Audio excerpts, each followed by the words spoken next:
เพื่อนเนาะบ่ฮู้โอ้เขามัดแขนให้แอน้อยเนาะแม่นแต่บ่เห็นหยังไรดอกบ่เฮ็ดหยังเนาะเครื่องก็บ่ต้องซักก็ได้เนาะ1สุดเก่าก็ได้มีผู้บ่าวมาล่มบ่ตอนกลางคืนน่ะบ่มีเขาบ่ฮู้เฮือนซิตี้บ่ฮู้ฮะบ่ฮู้บ่ฮู้บ่ลิ้นนำเข้าแล้วบ่อยู่นำเข้าเขาอะไรเขาอยากอยู่เขาบ่อยากอยู่นี่แต่ก็ผู้บ่าวมาแล้วเฮาก็บ่ล่มสินะแซงมันเฮ็ดแบบต่อเนื่องเฮาก็สมมุติเฮ็ดนาปีแล้วก็เฮ็ดนาแซงพอสินะแต่น้องใจนี่เฮ็ดแต่นาปีเนาะบ่เฮ็ดนาแซงบ่มีน้ำมัน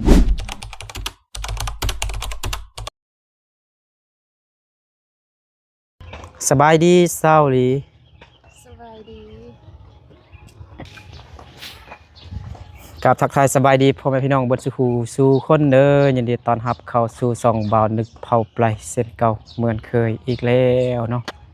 มื้อนี้บ่าวนึกสิมาลักมักม่วงน้องดวงใจน้องดวงใจบ่อยู่บ้านบ่อยู่เฮือนบ่าวนึกก็เลยมาลักมักม่วงก่อน บ่าวนึกว่ายอกซื้อพี่น้องเนาะน้องดวงใจยืนอยู่นี่ท่าเข้ากล้องนำบ่าวนึกแล้วสิเป็นนางเอกคนดังหรอดังแมบบ่ผมแมบเนาะอายนี่ดังแมบ เปลี่ยนกันบ่วันนี้วันอาทิตย์น้องดวงใจน้องประยงน้องลานี่อยู่บ้านเนาะกินข้าวเช้าแล้วกินยังกินบ่มียังกินเลยทักทายสบายดี FC ก่อนสบายดีสบายดีน้องดวงใจคนงามสิเด้อสิขนมมาให้เด้อขนมมาฝากร้านเลย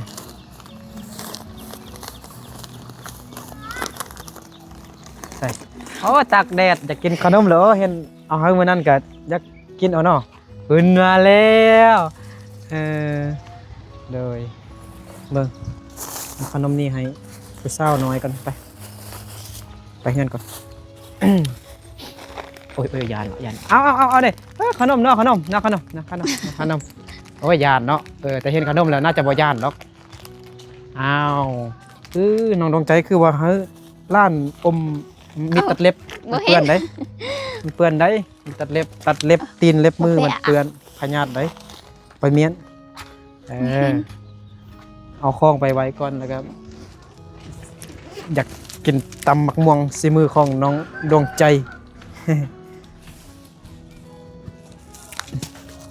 อันนี้มันรถผู้ได้ว่าเป็นรถดวงใจเลยน้องดวงใจรถน้องเด้ฮะรถน้องเด้เอาไปไว้ยุเงินอันเงินเผ่าเงินไม่เท่าปัญญาเงินไอพุกกไอไอพุกกไออยู่ผู้นั้นอยู่บ้านบ่ไปไทยแล้วไปไทยแล้วด้วยอีกผู้นึงอยู่นี่มันผู้นี้มันไปเวียงเนาะแม่นแล้วรถนี่ในรถพานี่อันนี้ของเขาเข้าด้วยมักม่วงน้องมันนั่นส้มบ่หรือบ้านบ่ได้ซิมยังมัดไว้อยู่ทงยางบ่ได้ซิมเถอะมักม่วงก็ละอยู่เพิ่นก็มีอยู่แต่มื้อนี้ว่าสิกินตำมักม่วงสิมือของน้องดวงใจตำได้บ่ได้บ่มีเครื่องตำเครื่องตำเกลือแป้งนัวมีบ่มีเกลือแป้งนัวกันให้หมกเพชรจบหมกเพชรบ่มีบ่ตำก็ได้เฮาแค่จำกินกับเกลือแป้งนัวก็ได้น้ำตาลนี่บ่น้ำตาลยังบ่มียังอยู่ฮะบ่มีแม่ก็ยังบ่มี ขึ้นได้บ่ได้ขึ้นได้ได้อยู่เอาขึ้นมึงดู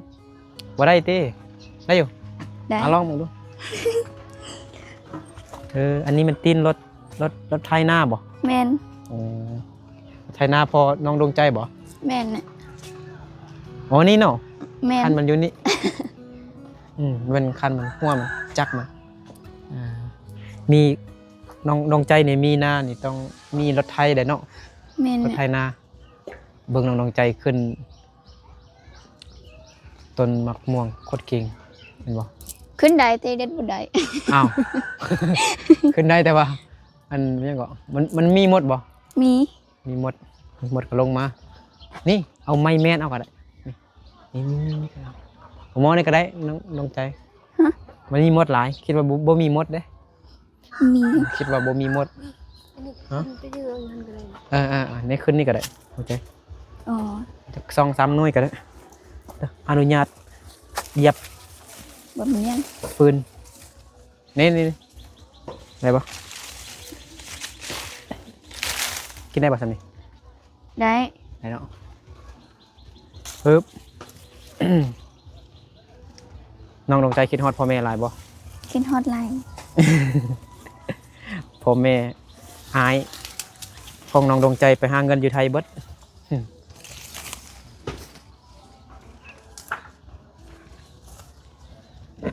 ยังแต่น้องดวงใจกับหล้าน3 คน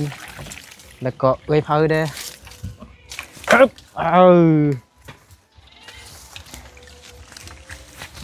อยู่ทางข้างเฮือนน้องดวงใจนี่เขาเจ้าเฮ็ดควันอืม มัดแค้นให้ มั ลู ด ก มัดแค้นบ่ แม่นเนี่ย มัดแค้นไหนไผ ให้ลูก มัดแค้นไหนผู้ใดนะคนเฒ่าบ่ บ่ หรือว่าเขาสิไปไทย บ่ ลูก เขาเกิดให้ลูก ลูกไหมเกิดลูกไหมบ่อ๋อเกิดได้โดนแล้วบ่จะเพื่อนแล้ว บ่ฮู้ อ๋อเขามัดแค้นให้แอนน้อยเนาะ แม่น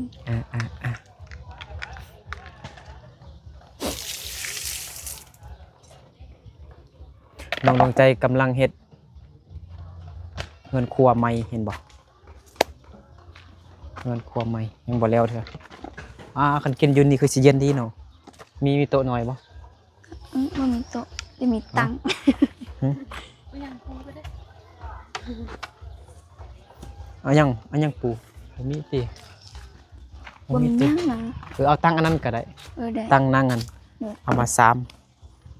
เอามาย่องอันมักม่วงเด้แล้วก็เฮานั่งเด้เป็นหยังจ๊ะเอ๋ได้ขนมหมดแล้วบ่3 คนเอาเนาะเมื่อกี้ได้แต่2 คนยังผู้หนึงบ่เห็นยังผู้น้อย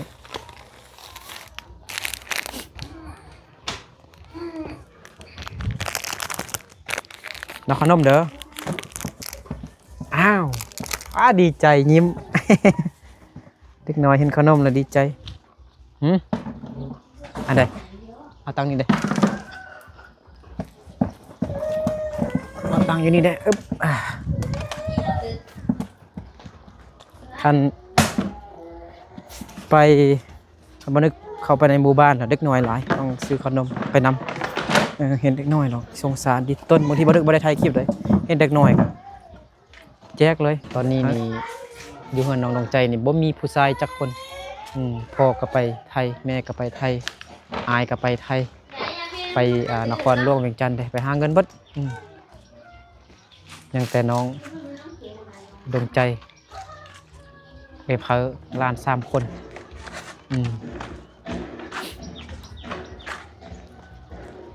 โอ้ยหนักบ่ เอาเสร็จมาพร้อม แม่น แม่นเอ้ยลีนังแล้วเนาะ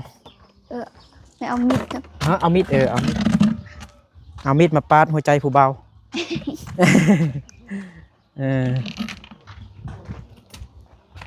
อันนี้มันรถของอายบ่แม่นรถพ่อแม่น้องดวงใจเลยรถของอาย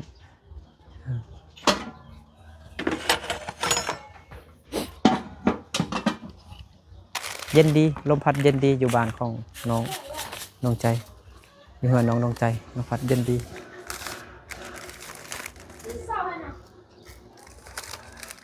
บ้านกิ้วแคมเมืองเพียงแควงสยบุรี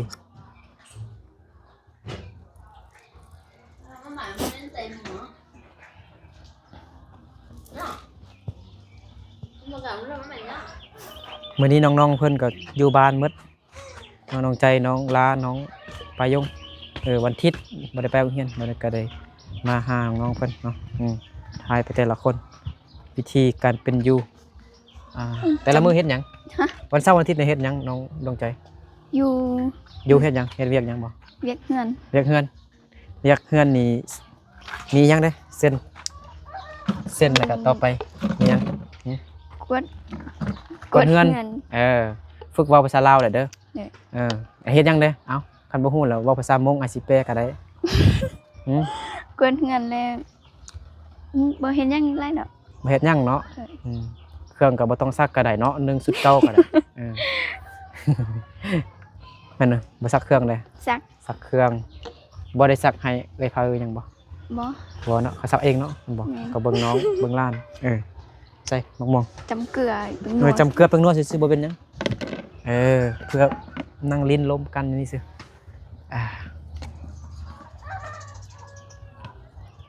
คือ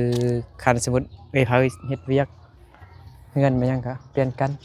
ดวงใจกับเบิ่งหล้าน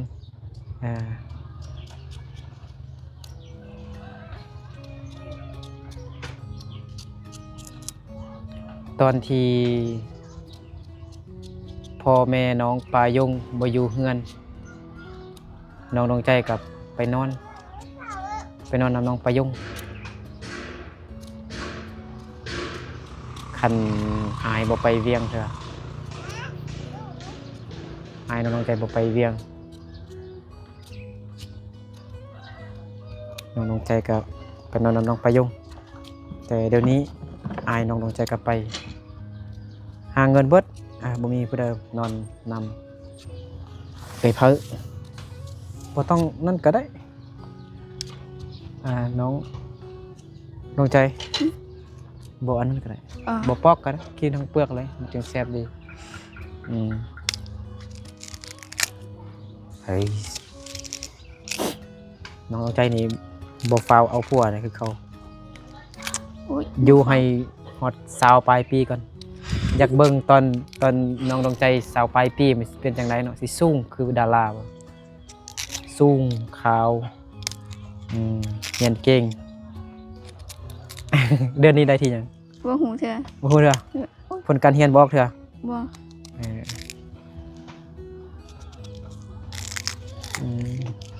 เอ้ยนึกบ่นั่ง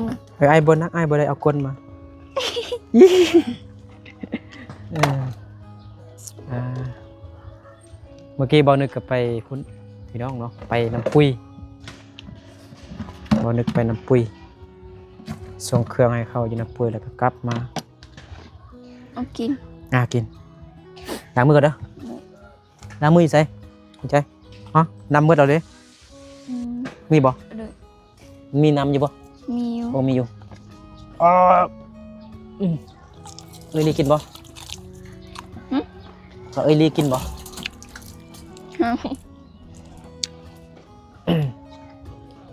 มีผู้บ่าวมาล่มบ่ตอนกลางคืนนะบ่มีเขาบ่ฮู้เฮือนซิตี้ บ่หู ฮะ บ่หู บ่ฮู้มีอันเซ็ตมือเซ็ตใส่อันนี้ก็ได้ มันกินนำกันเด้อโอ๊ย ฮะ มันกินมักม่วนนำกันเด้อ มากินมะม่วงนำกันเด้อว้าวงามแท้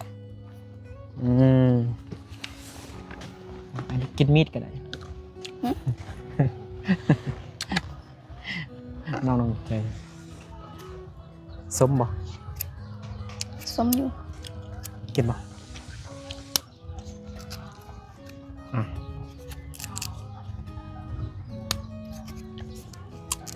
เอลีกินน้ำลายอยู่ เราบ่ต้องให้เอลีกินเนาะ รักกินหน่อยได้ เศร้าลีกินน้ำลายอยู่พี่น้อง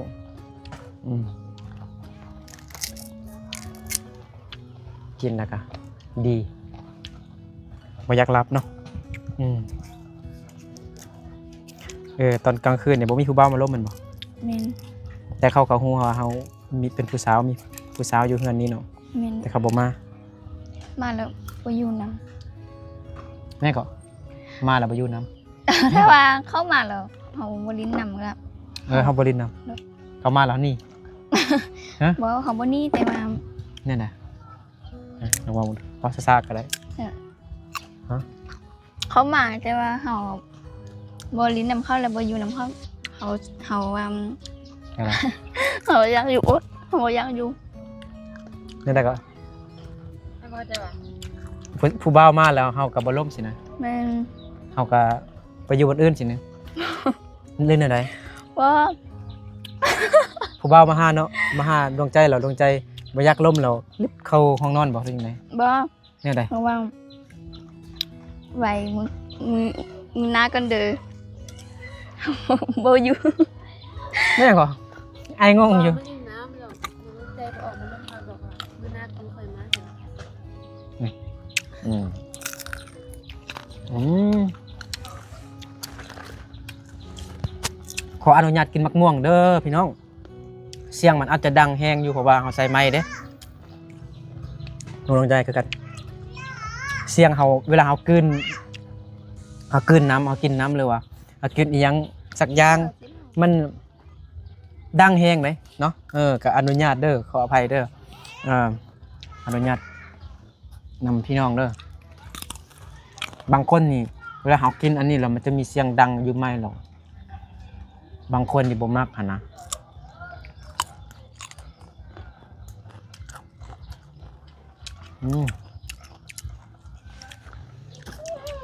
มันหวานสมๆไปนึงเนาะอยากกินมะม่วงเหรอเอามามะม่วงมะม่วงหน่อย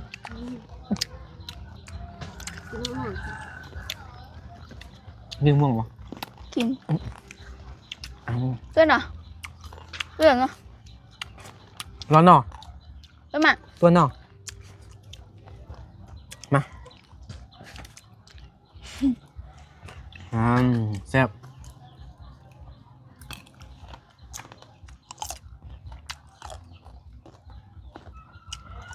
นี่น้องดวงใจบ่ได้เฮ็ดให้เฮ็ดหน้าบ่หืม เขิน ต่อไปแล้วบ่ปีนี้ดวงใจบ่เฮ็ดให้เฮ็ดหน้าบ่เฮ็ดชวนบ่ เห็นหน้าซะบ่เห็นให้ เฮ็ดหน้าบ่ ด้วย เอาแล้วผู้ใดเฮ็ดซั่น พ่อแม่บ่อยู่เด้ พ่อแม่สิกลับมาเฮ็ด เอาตอนเป็น8เดือน9ก็เนาะฝนตกเนาะจึงมาเฮ็ดแม่นบ่ ด้วย คันฝนบ่ตกนี่เฮ็ดบ่ได้แม่นบ่ นั่น อ๋อบ่มีน้ำแม่นบ่ต้องหาให้ฝนตกแล้วก็มีน้ำเนาะเฮ็ดได้เฮ็ดแต่นาปีเนาะฮู้นาปีนาแซงบ่ ฮู้ ฮู้นาแซงเราเฮ็ดตอนน่ะ อันเสียงเราเฮ็ดบ่ฮู้ว่า เฮ็ดได้แต่ว่าอันเสียงเราเฮ็ดก่อน นะนาแซงมันเฮ็ดแบบต่อเนื่องเลยสมมุติเฮ็ดนาปีแล้วก็เฮ็ดนาแซงพอสินะแต่น้องใจนี่เฮ็ดแต่นาปีเนาะบ่เฮ็ดนาแซง บ่มีน้ำแม่นบ่น้ำบ่พอเขาเจ้าลงมากงเหมือนบ่เขาลงมากงเหมือนบ่เขาตีกองตีอันนั้นนะได้ยินบ่เขาตีแกงตะแลงเต้าเขาจะลงมากงเนาะ แม่น อืมว้าวแกะทรงแล้ว อ๋อ เฮ็ดหยังเหี่ยวบ่ฮะ เหี่ยวแล้วติ เฮ็ดหยังเอาตามใจเลยอันนี้มันเฮือนในบ้านเก่าแม่นบ่ แม่น อันลูกสาวเราแม่นผู้อันไปประกวดนางงามอยู่ไสยะอันบ่เขาซื้อหยังก่อน โอ้โห นางไอ้ลืมซื้อแล้วอันเคยถ่ายคลิปไว้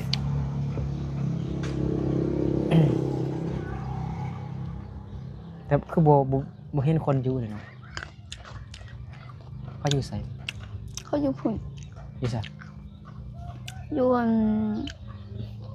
อยู่บ้านนี้บ่ แม่นแต่ว่าเฮือนเขาอยู่ อยู่พุ่นเด้ แม่น มีลายลังบ่อ๋อเอาบนเฮือนงามเขาคือบ่อยู่ซั่นเฮือนใหญ่จังซี่นี่เขาไฟกับแพงแน่เนาะเขาติดแอร์แต่เขาบ่ติดแอร์ติเขาติดแอร์บ่ บ่ฮู้ เขาบ่เห็นแอร์เลยคันเขาติดแอร์มันก็ต้องติดอยู่ทางล่างครับน้องใจนี่วันเสาร์วันอาทิตย์นี่บ่ได้ไปโรงเรียนกันแต่อยู่พี่น้องเนาะบ่ได้เฮ็ดให้เฮ็ดสวดพ่อแม่บ่อยู่เด้บ่มีคนนำพาเฮ็ด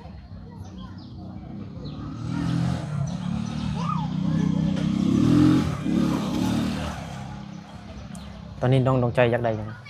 อือ ความฝันน้องดวงใจอยากได้หยังตอนนี้อยากไปหยังที่สุดฮะจะได้ผัวบ่หรือจังได๋ บ่ หึ บ่อยังได้ อยากได้หยัง บ่ฮู้ โอ้โห อืม นุ่งทรงไป ไปหน้ารู้สงไป รถส่งไปรถส่งไป เป็นหนาวส่งไป มะม่วง เอามะม่วงให้ดูลองพามะม่วงให้ดูเอาตัวอันที่ไอ้พามกินกันเลยของน้องก็ได้ตัวที่ปกมะม่วงเนาะโอ้ยมันลงส่งในถ่ายคลิปบ่ได้เลยเป็นหนาวส่งไป เอามะม่วงให้ดูกินบ่ล้าน3 คนพี่น้องล้านน้องดวงใจ3 คน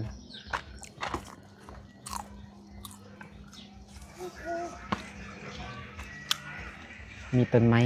ใหญ่ๆอยู่ต้นนาเฮือนก็เย็นดีพี่น้อง ไปมันหนาวส่งอ่ะหนาวส่งอ่ะ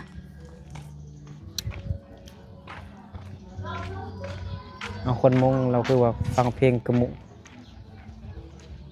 แม่นบ่เอา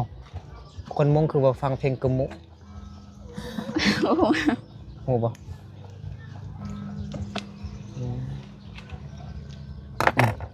น้องใจบ่ได้เฮ็ดเวียกหยังหรอบ่ บ่ ตักน้ำ ตัวทรายเอาเนาะ น้ำบาดาลบ่นี่แม่นบ่แม่นน้ำบาดาลคืออันน้องลาบ่ แม่น แม่นแล้วนั่นเนาะเสียบไฟแล้วก็ปึ๊บมาเลย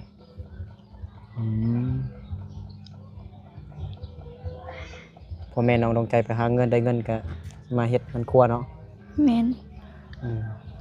แม่ไปโดนเนาะไปก่อนพอ เดี๋ยว ก็จะได้เงินหลายแล้วเนาะฝากให้น้องดวงใจได้ ฝากให้เดือนละ300,000นะ แม่นเนี่ย แล้วดวงใจซื้อหยัง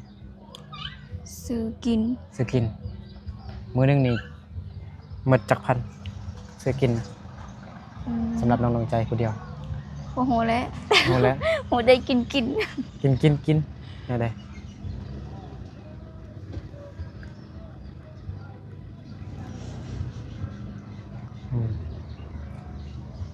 เอาตังค์มาส่งนั่งเขากินเหล้ากินเบียร์บ่สมมุติงานแบบนี้นะ ก็กินอยู่ กินอยู่บ่กินเหล้าแต่กินแต่เบียร์ แม่น คนมองคนนี้คือบ่เห็นกินเหล้าเด้เนาะบางคนบ่ บางคนซื่อบ างคนแต่มีแต่ส่วนน้อยบ่ ๆแม่น ส่วนหลายนี่เขากินแต่เบียร์เนาะ แม่น อยู่เวียดนามคือกันคนมงน่ะบ่เห็นกินเลยเหล้าน่ะกินแต่เบียร์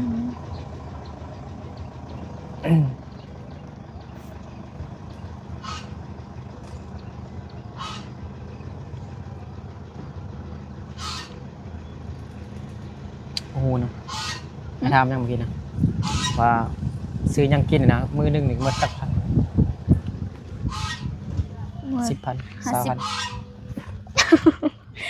เพราะว่า 50,000 ของแพงเกิน ของแพงนึง เลย มื้อนึง 50,000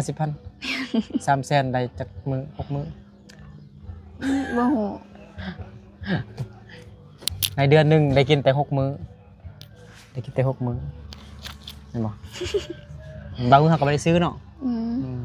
สมมุติเฮาซื้อกิน 50,000 หมดมื้อนี้เนาะมื้อเฮาก็กินผักกินหญ้าไปก่อนแล้วกินตอนจึงซื้ออีกประมาณ 2-3 มื้อถัดไปจึงซื้อกินสิเนาะไปโรงเรียนก็ต้องมีเงินไปซื้อขนมกินนำหมู่เพื่อนเห็นบ่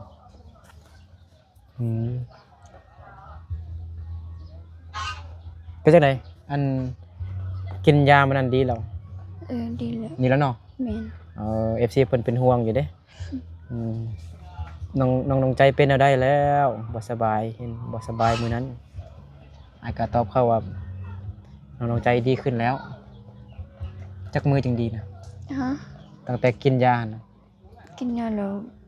กินยาแล้วก็ตอนแรงดีเลย แม่น เขาว่าน้องใจผู้น้อยนี่ต้องกิน FC เพิ่นว่าน้องใจต้องกินแต่เม็ดเดียวว่าซั่นกินแต่เม็ดเดียวกินตามน้ำหนักกินตามคนน้อยว่าซั่น กินหลายเม็ดยันเป็นอันตรายบ่เป็นหยังดอกเขาเว้าไปซื้อเนาะ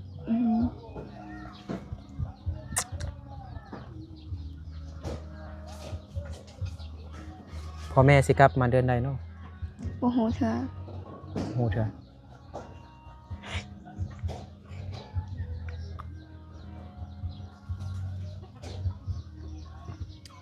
ตอนนี้น้องดวงใจอยากกินหยัง อยากกินทั้งวัน กินน้ำว่านน้ำว่านแบบใด ฮะ น้ำว่านแนวใดน้ำว่านเขาใส่เขาคูมันยังไงนะเป็นจังไดบ่แม่น บ่ น้ำว่านแบบเป็นน้ำบ่ แม่นน่ะ เมื่อกี้อาซื้อน้ำว่านมาเลย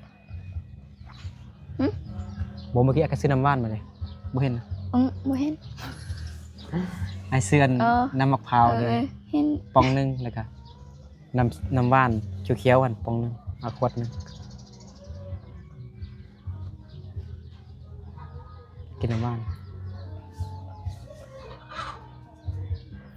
แล้วเจ้าสามัคคีกันเนาะเฮ็ดเนาะเวียก แม่ เนาะ น มีแม่น้องศาลาเด้อแม่นบ่ แม่น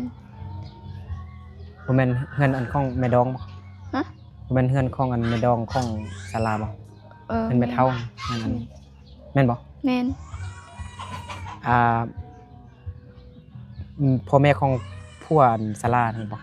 แม่นนางนี่บ่ ฮะ ผู้อันพ่อแม่ของผู้อันน้องศาลาหั่นนะผู้น้องศาลาเอาผัวอยู่ไส อ๋ออยู่พุ่น อยู่พุ่นบ่ เลยอันนี้เราแม่นน้องสาวของเมษลา น้องสาวเงินน้องสาวของเพิ่นว่าน้า นาของน้องศาลาน้องสาวของแม่น้องศาลาเนาะแล้วน้องใจนี่ครอบครัวน้องใจนี่ปีหนึงนี่เฮ็ดลงมากงนี่จักครั้งต่อปีนะ บ่ฮู้แม่ โอ้โหเรียกว่าขึ้นตามเฮาบ่สบายเฮาก็เฮ็ดบ่ อืม เอาให้แล้วให้หยังน่ะจะกินขนมหรือจังไดอยากนอนบ่ บ่ ฮะ บ่ฮู้แล้ว เอาขนมให้เลย เดี๋ยว ไปหาเอาขนมให้กันแล้วมิดเดินแล้วร้านน้องดวงใจให้แล้วขนมให้กิน4-5 ทงแล้ว โอ้จ้ามา บรรยากาศนะ อีแล้วเนาะนั่นน่ะ บ้านของน้องดวงใจอยู่บ้านเกี่ยวเข้มเนี่ยมีผู้สาวหลายบางคนก็ขี้คุยบ่อยากลมนำเฮาบัดนี้เฮาเบิ่งอันเอลีกินมะม่วงเบิ่งเอลีกินมะม่วงบัดนี้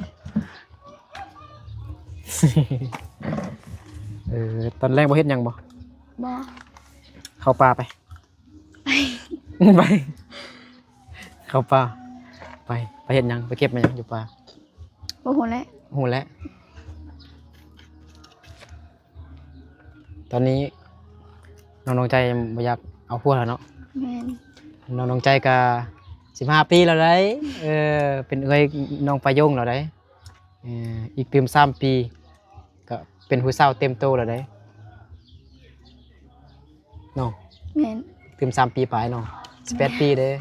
15เด้16 17 18อีก3 ปีปลายขนาด15 ปีก็ยังเป็นผู้ใหญ่แล้วเด้นี่เห็นบ่ 18 ปี 19 ปีนี่ว่าเป็นผู้สูงผิวขาวเลยเนาะ บ่ฮู้แล้ว โมโหแล้ว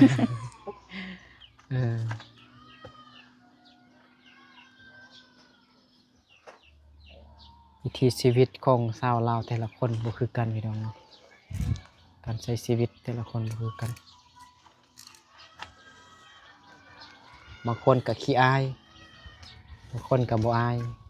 บางคนก็ขี้คุยบางคนก็บ่ขี้คุยบางคนก็ดูมันขยันบางคนก็ขี้คร้าน แต่ส่วนหลายนี่ผู้สาวมงนี่คนมงเขานี่บ่อันนั้นได้บ่ขี้คร้านได้มันได้ดูมันขยันเฮ็ดเวียกก็คือเอาผัวเอาเมียนี่พากันไปให้ไปสวนเฮ็ดให้เฮ็ดสวนแม่นอยู่มันลำบากแต่ว่าเขาก็ยังสู้ แม่น ห อนาคตดวงใจก็เป็นแบบนี้ติ บ่ อยู่ ฮู้ จังได๋ เลยอะ บ่ฮู้เด้อคันใดผัวที่มีก็ใครได้เนาะก็เฮ็ดแต่เวียกอยู่เฮือนหรือว่าไข่เครื่องไข่ของเนาะต่างหานอิหยังก็บ่ได้ไปให้ไปส่วน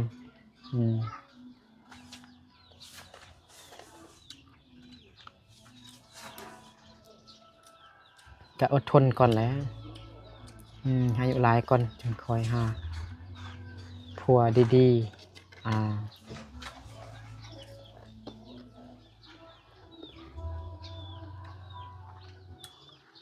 บ่แม่นเขามีดองบ่เขาเปิดเพลง บ่ เขาเปิดฟังลิ้นซื่อ แม่นแหละ มื้อเช้านี้น้องดวงใจกินข้าวกับผักกับอีหยังก่อนน้องว่าเมื่อกี้ไอ้ลืมแล้ว เบิ่งยังกินอ่ะ หืม เบิ่งยังกิน มื้อเช้าเนาะ เอ้ย อืม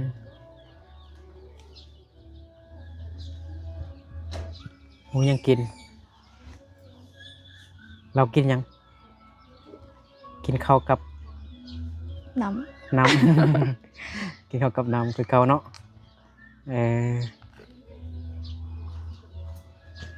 จังได๋สู้ๆหั่นแหละอนาคตชีวิตเฮาอาจจะดีขึ้นตอนได้ผัว ค่อยสร้างสาไปนำกัน ต้องมีอยู่มีกินต้องมีซีนกินทุกมื้ออุ้ยซีนไม่ยังนี่บ่ต้องกินหลายเลยมันบ่ดีเลยเป็นพยาธิแต่ตอนกินมันจังดี กินผักเอาผักนี่มันดีดีต่อสุขภาพกินผักซีนนี่บ่ค่อยดีปานใด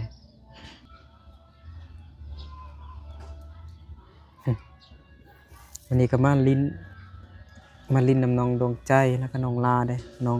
ประยงเด้จังนี่น้องเนาะไปลิ้นไปแต่ละคนไปเจ้าน้องๆเพิ่นบ่มีเวียกมาอยู่บ้านบ่เลยก็มาลิ้นนำ